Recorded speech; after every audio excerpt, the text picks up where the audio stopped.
நம்ம கதை திருட்டு இதெல்லாம் கேள்விப்பட்டிருக்கோம். கதை திருட்டு டைட்டில் திருட்டு எல்லாம் கேள்விப்பட்டிருக்கோம். ஆனா வந்து நீங்க படத்துல நீங்க சொல்லிருக்கீங்க. ஆனா வந்து உங்களுக்கு தெரியாம ஒரு 2 நிமிஷம் ஒரு 10 நிமிஷம் வந்து ஒரு விஷயத்தை வச்சிருக்காங்க. ஏன் டைரக்டர் கிட்ட எந்த கேள்வி பதிலும் இல்லாம வைக்கிறதுக்கு காரணம் என்ன சார்? உங்களோட தான். எனக்கும் அதுக்கு சம்மந்தம் இல்லையே. இல்ல சார், அட்லீஸ்ட் என்னன்னா நீங்க தான் எல்லாத்தையும் முழுசா ஸ்டார்ட் பண்றீங்க. இல்ல அப்படி இல்ல. நம்ம வந்து ஒவ்வொரு இயக்குனருமே கண்டென்ட்டோட பாஸ் அவங்க தான். நீ பணம் போடு இல்லை வேற ஏதாவது போடு, அதெல்லாம் ரெண்டாவது விஷயம். பணம் போட்டுட்டா ஒரு படத்தை பண்ண முடியும். ஒரு ஓவியத்தை வந்து நம்ம வாங்க போறோம். இந்த ஓவியம் என்னடா விலை அப்படின்னா 1 lakh அப்படின்னு அந்த ஓவியர் சொல்றாரு. இது ஒரு ஃபேமஸ் கதை.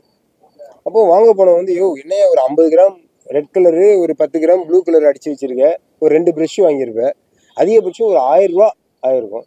அது எப்படி 1 லட்ச ரூபா சொல்றேன்? அதே 50 கிராம் பெயிண்ட்டும் ப்ரஷ்ஷும் நான் உனக்கு தரேன், இதே மாதிரி ஒரு ஓவியத்தை நீ வரைஞ்சி காட்டு பார்க்கலாம். முடியாது. காசு இருந்துட்டா உன்னால படம் பண்ண முடியுமானா முடியாது. அது வேற, படம் வேற, பணம் வேற. ஓகே, அவ்வளோதான்.